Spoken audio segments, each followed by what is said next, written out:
Hi tubers, welcome back for another adventure. I wanted to spend a few minutes talking about the GY6 engine because I've said a couple of things that weren't true. This is a typical GY6 engine, and I said during one of the videos that it's a copy of the Honda. That is not true. This engine kind of showed up in Taiwan, I don't know, 30 years ago, 40 years ago. And it was such a good idea that a bunch, Taiwan, China, Indonesia, India, everybody kind of started to copy the engine. So I figured I would just take a couple of minutes and talk about it, and we could go on from there. Comes in a few different versions. The old ones were like 50cc, 125cc, and this one here is 150cc. The 50cc is about 3 horsepower. The 125cc is 7 horsepower, and the 150cc is about 8.5 horsepower. Though they look the same, and a lot of the parts move from one engine to the next, not all of them will. And this is important. This is something I've kind of been learning as I've been going along. This engine was originally set up to go on the back of a scooter. This here was the pivot arm, and you attach the shock absorber back here, and you attached the rear wheel here. Now, depending on what you're trying to do with this engine, the shaft that comes out of here, they're different lengths and configurations. If there was a wheel on here, it would be one length, and there'd be brake shoes and a drum on here, and that would give you your back wheel. Once again, shock, you pivot over there, and you could see how the whole thing goes. This one was set up for a go-kart that didn't have reverse or anything, so this is a single gear bolted right on here, and this is a pretty short shaft length. If you go up to the next longer, like the shaft length's all the way out here, right? So it's really pretty long, right? From here all the way to out here. Notice there's one gear on here, and once again, the shaft is quite a bit longer. If you go the last step, and this is from the go-kart outside, right? It has a double sprocket on it. Notice once again, the shaft length is even longer yet. And I mention that because this is important should you find yourself buying one of these engines off the internet or wherever you get it from and saying, oh, I'm just going to smash it onto my scooter, onto my off-road go-kart, or whatever I'm going to do with it. Make sure you keep your hands on the old engine, because this shaft length is very important. If you buy this engine, or somebody just gives you this engine, you say, wow, thanks, and meanwhile you got rid of that guy or that guy, the engine is useless to you. There's nothing you can put on the tail shaft to make it work. If you get an engine, right, and it doesn't come with the gear on the back of it, and you don't have one from your old engine, even if you do have the right shaft length, you won't get it. These engines are very universal, so I think in their mind they believe you're probably going to change the shaft assembly to whatever you have, and we'll get into that in a little more detail. As I've been working on this engine, I've been, I basically took it apart to try to figure it out and understand it so that I could go forward with some knowledge before I get into one of the other engines. This engine is the one I got with that purple off-road go-kart by the other garage door, and this has cracks in the case. Down here by the breather, I think you guys can see that crack right there by my finger. So taking it apart, there wasn't much loss. So I figured, once again, let's pull it apart, learn something about it before we start working on the real stuff, right? Didn't need any surprises.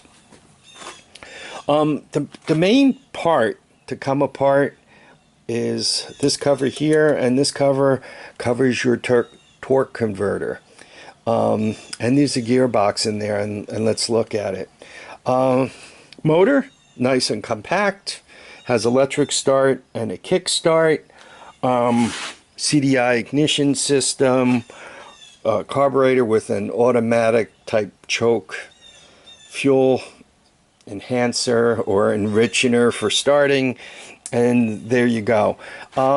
Just quickly, on the choke, if you do not put power to this, you stay in an enriched state, in a rich state. So as the engine warms up, you'll start getting the butt and smoke type thing.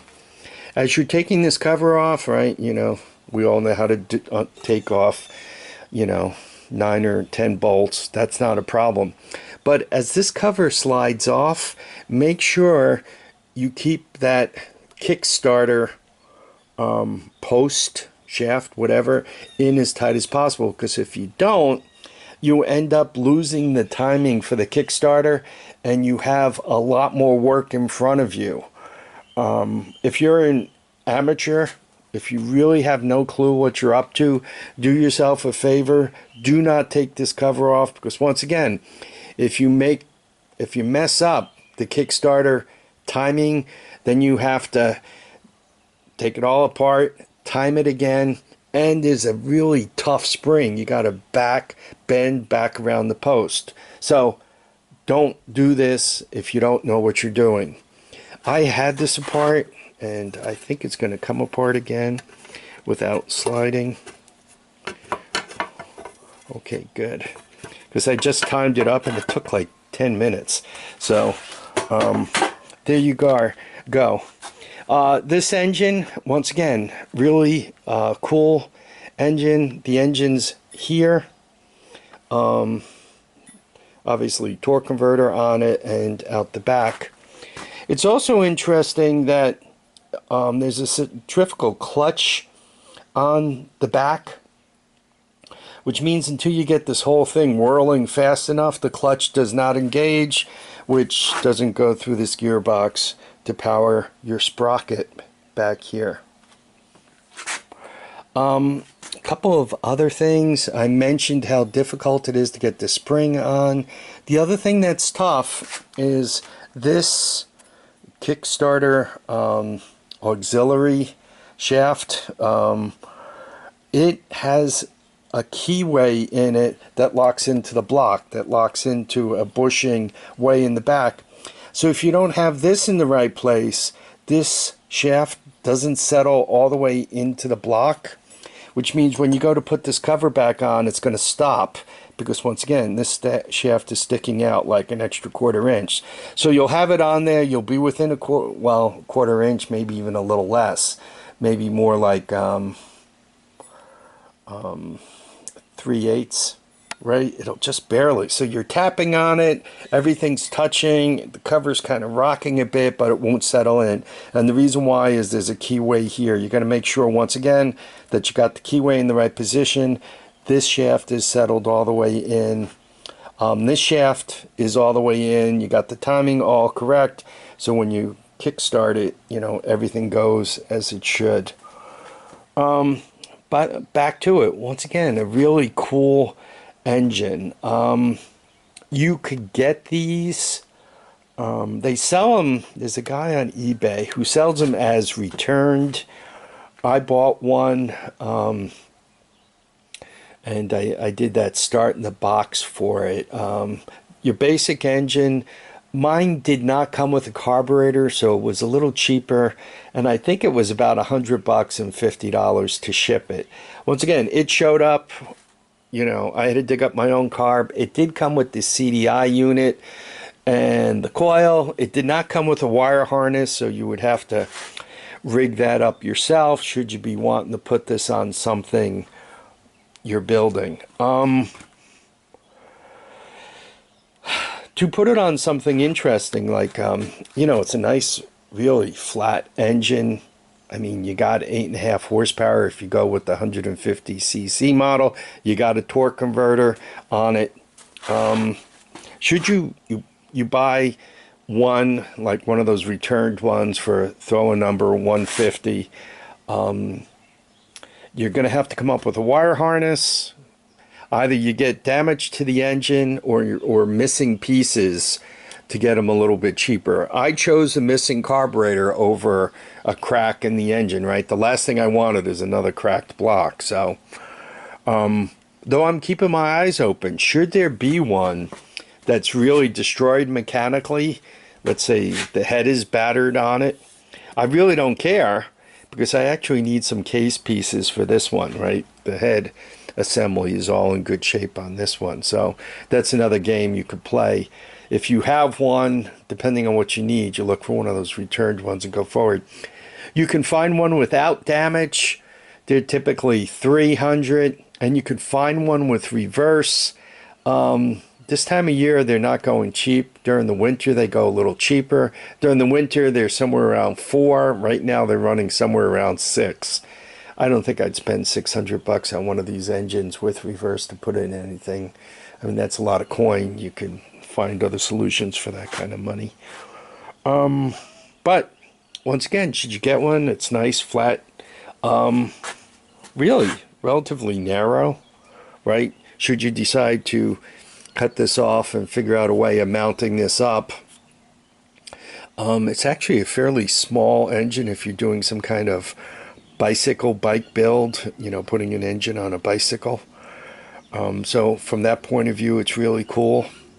I think I'm going to end this here because I want to do a video on changing the belt on this while I have the whole thing apart, and I don't want these videos to run horribly long. So anyway, I hope everyone enjoyed this, taught you a little something about the GY6. Please remember to keep your feet down, keep your heads up, and get out there and enjoy each and every day. Bye now.